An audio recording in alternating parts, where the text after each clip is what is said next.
Good morning students. Online की इस class में आप लोगों का स्वागत है। जैसा कि आप जानते हैं कि 9th क्लास चैप्टर नंबर 8 रेखाएं एवं कोण के प्रमेय 8.1 को हम लोगों ने पिछले वीडियो में पढ़ लिया था। प्रमेय 8.1 कह रहा था कि जब कोई दो रेखाएं किसी बिंदु पर काटती है तो उस पर बने शीर्षाभिमुख कोण आपस में बराबर होते हैं। यही हम लोगों को सिद्ध करके दिखाना था कि जो शीर्षाभिमुख कोण है वो आपस में बराबर होते हैं। तो चलिए अब प्रमेय 8.2 को देख लेते हैं कि प्रमेय 8.2 क्या कह रहा है। तो देखिए हम बोर्ड पर जैसा कि आपका प्रमेय 8.2 को लिखा गया है, लिखा है कि सिद्ध करे कि यदि एक तिर्यक रेखा दो समांतर रेखाओं को काटती है तो एकांतर अंतःकोण समान होते हैं।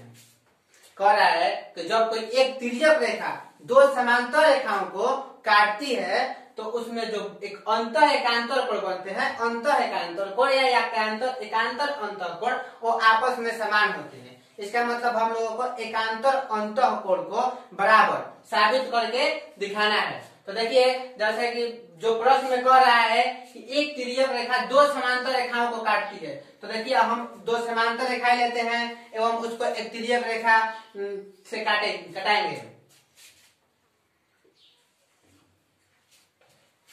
देखिए जैसा कि हम यहाँ पे दो समांतर रेखा ले लिए, इसका कुछ भी नाम, जैसे मैं इसका नाम दे दिए, पहला रेखा का ए बी और दूसरा का सी डी, और कह रहा है कि इसको एक तिर्यक रेखा काटती है तो एक तिर्यक रेखा से भी इन रेखाओं को हम काटवा दिए, मतलब काट दिया। एक तिर्यक रेखा इन दोनों रेखाओं को काट दी। मान लीजिए तिर्यक रेखा का नाम हम एस टी ले लेते हैं। ये दोनों समांतर रेखाओं को अलग अलग बिंदु यहाँ पर मान लीजिए एम पर और यहाँ पर एन पर काटती है।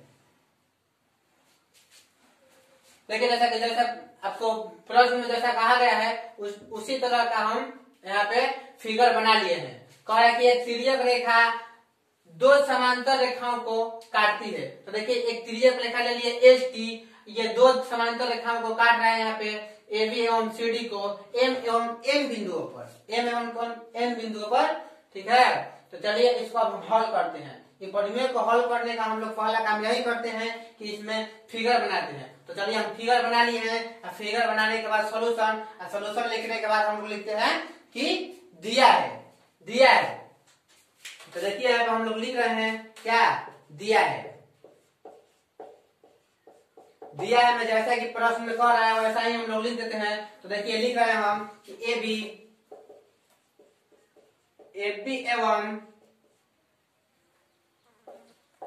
एवं सी डी दो समांतर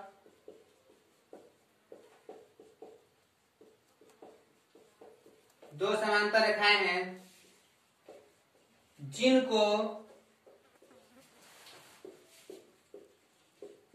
तिर्यक रेखा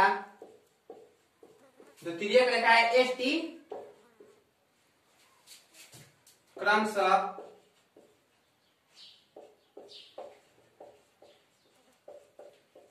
बिंदु एम एवं एन पर काटती है। देखिए जैसा प्रश्न में दिया हुआ है वैसे ही हम दिया है में लिख दिए। तो हम लोगों का पहला काम चित्र बनाना और दूसरा काम दिया है में लिखना संभव हो गया। मतलब दूसरा काम लिख दिए कि दिया है क्या दिया है कि ए बी एवं सी डी दो रेखाएं हैं, समांतर रेखाएं ए बी एवं सी डी दो समांतर रेखाएं हैं और इसको तिर्यक रेखा एस टी काट रहा है एम और एन बिंदुओं पर। तो इसको हम लोग दिया है में लिख लिए। दिया है के बाद हम लोग लिखते थे क्या कि सिद्ध करना है। तो सिद्ध हम लोगों को क्या करना है चलिए देखते हैं। सिद्ध करने में क्या लिखेंगे। तो देखिए लिख रहे हैं सिद्ध करना है। सिद्ध करना में हम लोग लिखते हैं कि जो सिद्ध करना रहता है तो देखिए यहाँ पे कह रहा है कि एकांतर अंतःकोण समान होते हैं। तो एकांतर अंतःकोण को हम लोगों को बराबर साबित करना है। तो देखिए यहाँ पे एकांतर कोण बन रहा है जैसा कि अंतः एकांतर कोण कहा है। तो यहाँ पे हम नंबरिंग कर रहे हैं तो 1 2 3 4 5 6 7 8। तो जब दो गो समांतर रेखा की एगो तिर्यक रेखा काटला तो हमनी के 8 गो कोण बनेला। तो 8 कोण को हम लोग क्या कर लिया यहाँ पे लिख लिए कि कि 1 2 3 4 5 6 7 8। तो देखिए इसमें अंतः कोण यहाँ पे 4 ठो बन रहा है। यहाँ पे देखने को हमको मिल रहा है कि अंतः कोण 4 ठो बन रहा है, कोण 3, कोण 4, कोण 5 और कोण 6। ये हम लोगों का अंतः कोण है, क्योंकि ये दोनों समांतर रेखा का है बीच में है, समांतर रेखा के बीच में है, तो ये अंतर कोण हुआ। तो देखिए हम लोग अंतः कोण हुआ ये। तो यहाँ पे कह रहा है कि एकांतर अंतः कोण। तो एकांतर का मतलब होता है तिरछी। तो देखिए 3 का एकांतर अंतः कोण 6 होगा। 3 का कौन सा होगा, कोण 6। और देखिए जो कोण 4 है उसका अंतः एकांतर कोण होगा कोण 6 5। कोण 4 के कोण 5 और कोण 3 के कोण 6।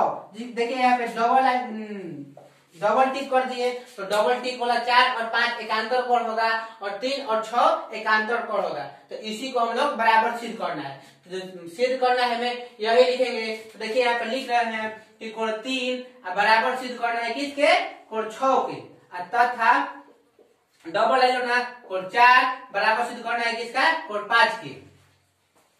तो ये लिख दिए और दिया है लिखने के बाद सिद्ध करना है, लिख दिया। सिद्ध करने के बाद हम लोग प्रमाण दे देते हैं कि अब प्रमाण में हम क्या करेंगे कि ये दोनों सिद्ध होके आएगा। तो चलिए देखते हैं प्रमाण को। आप इसको स्क्रीनशॉट ले सकते हैं, फिर आगे हम उसको मिटाएंगे। तो चलिए देखिए यहाँ पे हम लिखते हैं प्रमाण।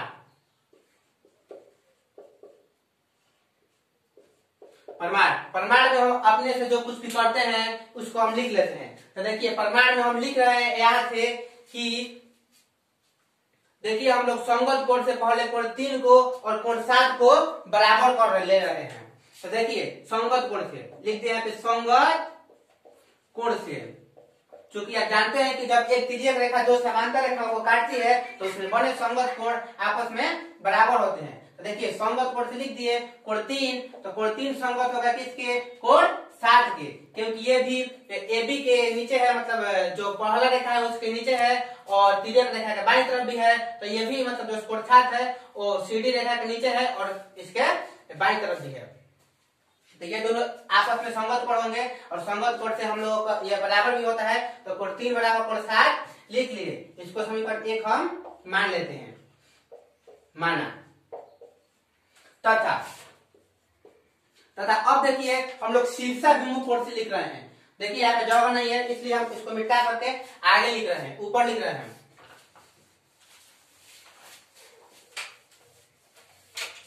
देखिए ऊपर तथा में सिद्ध कर रहे हैं। देखिए तथा शीर्षाभिमुख कोण से,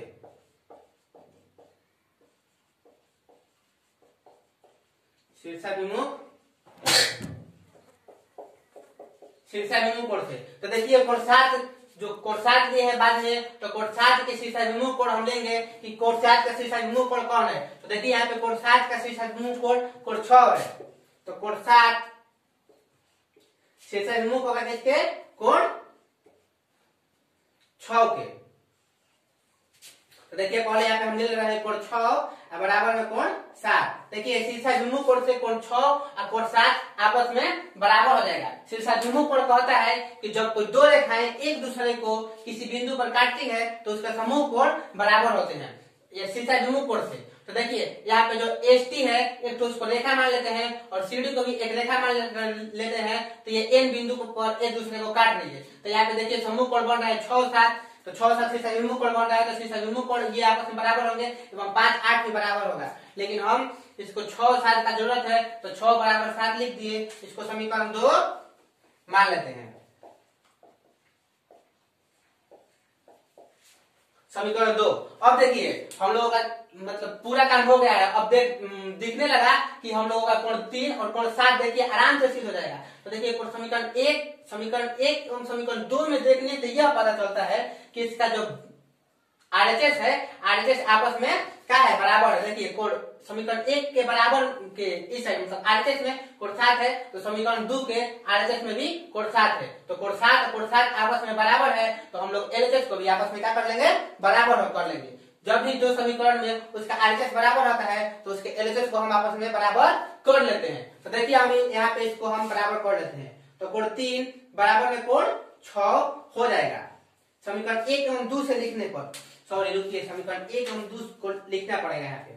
इसको स्क्रीनशॉट ले लिए हैं तो देखिए इसको हम मिटा दे रहे हैं।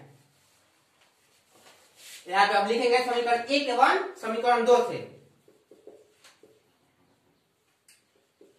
समीकरण 1 एवं समीकरण 2 से। तो समीकरण 1 एवं 2 में उसका आरएचएस बराबर है, इसलिए हम उसको एलएचएस को आपस में क्या कर लेते हैं, बराबर कर लेते हैं। तो देखिए कोण 3 बराबर कोण कितना हो जाएगा, कोण 3 बराबर कोण 6। प्रूफ, एक तो हम लोगों का क्या हो गया, प्रूफ हो गया। देखिए एक तो प्रूफ हो गया, कोण 3 और कोण बराबर कोण 6 सिद्ध करना था ना, सिद्ध करने में कोण 3 बराबर कोण 6। तो देखिए समीकरण 1 एवं 2 से चलने पर हम लोगों का कोण 3 बराबर कोण 6 आ गया। देखिए कोण 3 और कोण 6 सिंगल जो मतलब सिंगल टिक किए हैं उसको हम साबित कर दिए। अब डबल टिक वाला को सिद्ध करेंगे, कोण 4 को और कोण 5 को। तो देखिए उसको भी हम ले लेते हैं, कोण 4 इसके संगत कोण होगा, तो कोण 4 और कोण 8 को संगत कोण लेके उसको भी सिद्ध कर लेंगे। आप लोग सिद्ध करिएगा। हम देखिए यहाँ पे लिख दे रहे हैं कि इसी तरह जिस तरह सिद्ध किया है उसी तरह ये भी सिद्ध होगा। देखिए पहले संगत कोण से लेंगे कोण 4 और कोण 8 और फिर शेषाभिमुख कोण से ले लेंगे कोण 8 और कोण 5। तो कोण 5 दोनों में, कोण 8 दोनों में मिल जाएगा उभयनिष्ठ, तो दोनों का आरएचएस मतलब कोण 8 आ जाएगा। तो कोण 4 बराबर कोण 5 भी सिद्ध हो जाएगा। आप लोग सिद्ध कर लीजिएगा। हम इसी तरह से लिख देते हैं, इसी तरह से, इसी तरह से कोण कितना डबल एन वाला कोण 4 बराबर कोण 5 प्रूफ हो जाएगा। देखिए परिमेय 8.1 एवं परिमेय 8.2 को भी हम ऑफलाइन क्लास में सिद्ध करवा चुके हैं, लेकिन हम जब ऑनलाइन क्लास स्टार्ट किए तो सोचे कि परिमेय को ही स्टार्ट करते हैं। तो परिमेय में सबसे पहले 8.1 परिमेय को बताएं, फिर उसके बाद परिमेय 8.2 को भी यहाँ पे हल करवा दिए। इसका नोट्स आप लोगों को आराम से एकदम मिल जाएगा। हम अपना व्हाट्सएप नंबर डिस्क्रिप्शन में डाल देते हैं, जो भी वीडियो बनाते हैं तो वहां पे आप लोग अपना नाम लिख के मतलब एसएमएस करिएगा, तो आपको इसका एकदम पूरी तरह से कैसे नोट्स मिल जाएगा। चलिए धन्यवाद।